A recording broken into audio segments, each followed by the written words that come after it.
পাঁচ ফোড়ন দিয়ে নিরামিষ মিষ্টি কুমড়োর এই রেসিপিটি এতটাই সুস্বাদু হয় যে কখনোই মিষ্টি কুমড়ো খায় না সেও আঙ্গুল চেটে খাবে। নমস্কার বন্ধুরা, জয়শ্রীর পাকঘরে সবাইকে স্বাগত। এই রেসিপির জন্য আমি নিয়েছি ৫০০ গ্রাম মিষ্টি কুমড়ো। প্রথমে আমি মিষ্টি কুমড়োর খোসাটাকে পাতলা পাতলা করে ছাড়িয়ে নেব। অল্প অল্প সবুজ অংশ রেখে দিলে পরে মিষ্টি কুমড়োটা একদম গলে যাবে না। সেই রকমভাবেই মিষ্টি কুমড়োটার খোসাটা ছাড়িয়ে নিলাম। এরপরে একে টুকরো টুকরো করে কেটে নেব। মোটামুটি ১ ইঞ্চি সাইজের টুকরোগুলোকে করব। খুব বেশি সরু সরু করলে পরে কিন্তু মিষ্টি কুমড়োটা একদম গলে যাবে। সেই জন্য ঠিক এই রকম সাইজ করে মিষ্টি কুমড়োটাকে কেটে নিলাম। মিষ্টি কুমড়োটা কাটার পরে ভালো করে ধুয়ে নিয়েছি। দেখুন অল্প অল্প সবুজ খোসা রেখে এইভাবে কেটে নিয়েছি। দুখানা মিডিয়াম সাইজের আলুকেও একই রকমভাবে টুকরো টুকরো করে কেটে নিয়েছি। আর নিয়েছি ২ মুঠো ছোলা। ছোলাটাকে প্রথমে আমি ভিজিয়ে রেখে এটাকে একটু নুন দিয়ে সেদ্ধ করে নিয়েছিলাম। এবারে প্রথমে আমি মশলাটা তৈরি করে নেব। সেজন্য গ্যাসের ওপরে কড়াই বসিয়ে এর মধ্যে ১ খানা তেজপাতা আর ২টো শুকনো লঙ্কা দিয়ে এটাকে প্রথমে একটু নেড়েচেড়ে নিয়ে তারপরে এর মধ্যে দিয়ে দেব ১ চামচ পাঁচফোড়ন আর ১ চামচ গোটা জিরে। তেজপাতা আর শুকনো লঙ্কাটা আগে একটু নেড়েচেড়ে নিলে পরে শুকনো লঙ্কা আর তেজপাতাটাও ভালো করে এই মশলার সাথে ভাজা হয়ে যাবে। ৪ থেকে ৫ মিনিট একটু লো ফ্লেমে ভেজে নিয়ে মশলা ভাজার সুন্দর গন্ধটা এলে পরে এই মশলাটাকে নামিয়ে আমি ঠান্ডা হতে দেব। এবারে গ্যাসের ফ্লেমটা কিন্তু আমি অফ করে দিয়েছি। এই গরম কড়াইয়ের উপরে দিয়ে দিলাম ২ চামচ কাসুরি মেথি।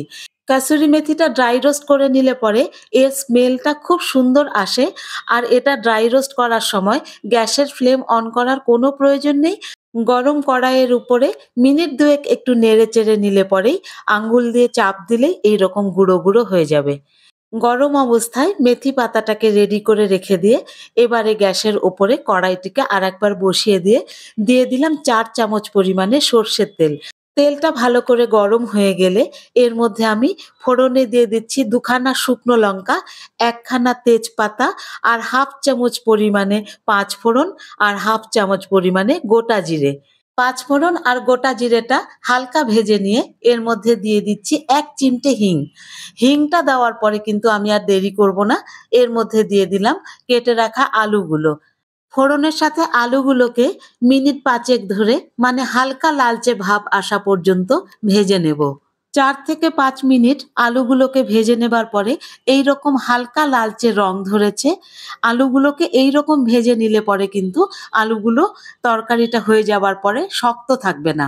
এবারে দিয়ে দিলাম ২ খানা চেরা কাঁচা লঙ্কা, সেদ্ধ করে নেওয়া ছোলাটা আর মিষ্টি কুমড়োর টুকরোগুলো। এবারে সবকিছুকে ভালোভাবে মিশিয়ে নিয়ে ৪ থেকে ৫ মিনিট ভালো মতো ভেজে নেব। তবে লবণ কিন্তু আমি এখন দেব না। এখন লবণ দিলে পরে কিন্তু মিষ্টি কুমড়োর টুকরোগুলো একদমই নরম নরম হয়ে যাবে। হাই ফ্লেমে ৩ থেকে ৪ মিনিট ভালো মতো মিষ্টি কুমড়ো টুকরোগুলোকেও ভেজে নিয়েছি। এবারে এর মধ্যে দিয়ে দিলাম ১/২ চামচ লবণ, ১/২ চামচ লঙ্কা গুঁড়ো আর ১/২ চামচ হলুদ গুঁড়ো। সবকিছুর সঙ্গে আরেকবার ভালো করে মিশিয়ে নিয়ে খোলা অবস্থাতেই আরো ৩-৪ মিনিট ভেজে নেব। সবজিটা ভাজা হতে হতে এইদিকে আমি ভেজে রাখা মশলাটাকে পাটায় বেশ ভালো করে গুঁড়ো করে নেব। জয়শ্রীর পাকঘরের রেসিপিগুলি আপনাদের কেমন লাগে কমেন্ট বক্সে অবশ্যই জানাবেন। আর চ্যানেলটিতে নতুন হয়ে থাকলে চ্যানেলটি সাবস্ক্রাইব করে আমার পাশে থাকবার অনুরোধ রইল। শিলপাটায় বাটতে না চাইলে মশলাটা কিন্তু ঠান্ডা করে নিয়ে মিক্সিতে গুঁড়ো করে নিলেও চলবে। ৩ থেকে ৪ মিনিট কুমড়োটাকে ভালো করে ভেজে নিয়েছি। এখন কিন্তু একটু লেগে যাওয়ার টেন্ডেন্সি থাকবে, কারণ এর মধ্যে লবণ, হলুদ আর লঙ্কা গুঁড়ো পড়েছে। সেজন্য উল্টে পাল্টে ভালো করে একবার নেড়ে চেড়ে নিয়ে এর মধ্যে দিয়ে দিলাম ২ চামচ পরিমাণে গুঁড়ো করে রাখা মশলাটা আর ২ কাপ পরিমাণে জল।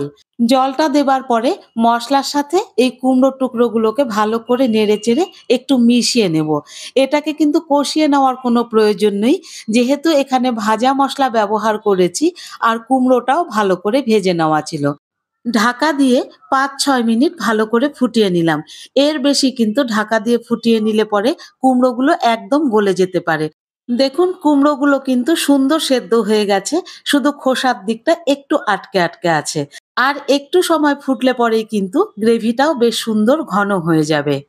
একবার একটু নেড়ে চেড়ে নিয়ে এর মধ্যে দিয়ে দিলাম 1/2 চামচ পরিমাণে চিনি, 2 খানা চেরা কাঁচা লঙ্কা, গুঁড়ো করে নেওয়া কাসুরি মেথিটা আর বাকি যে ভাজা মশলাটা ছিল সেই ভাজা মশলাটা। এবারে সবকিছুকে একসাথে ভালোভাবে মিশিয়ে নিয়ে ফ্লেমটাকে মিডিয়াম করে খোলা অবস্থাতেই আরো ৩ থেকে ৪ মিনিট জাল করে নেব। শেষে এই কাসুরি মেথি আর ভাজা মশলাটা দিলে পরে সবজির মধ্যে এই মশলার গন্ধটা খুব সুন্দর আসে। ৩ থেকে ৪ মিনিট জাল করে নেবার পরে ঝোলটা কিন্তু সুন্দর ঘন হয়ে গেছে, কুমড়োগুলো একদম নরম হয়ে গেছে আর ওপর থেকে ভাজা মশলা আর কাসুরি মেথির একটা দুর্দান্ত গন্ধ এসেছে।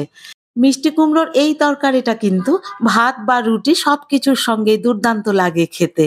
আর ভাজা মসলার গন্ধটা ওপর থেকে একটা অনবদ্য স্বাদ দেয়। আজ তাহলে এই পর্যন্তই। ফিরে আসবো অন্য একটি রেসিপি নিয়ে। ততক্ষণ টাটা।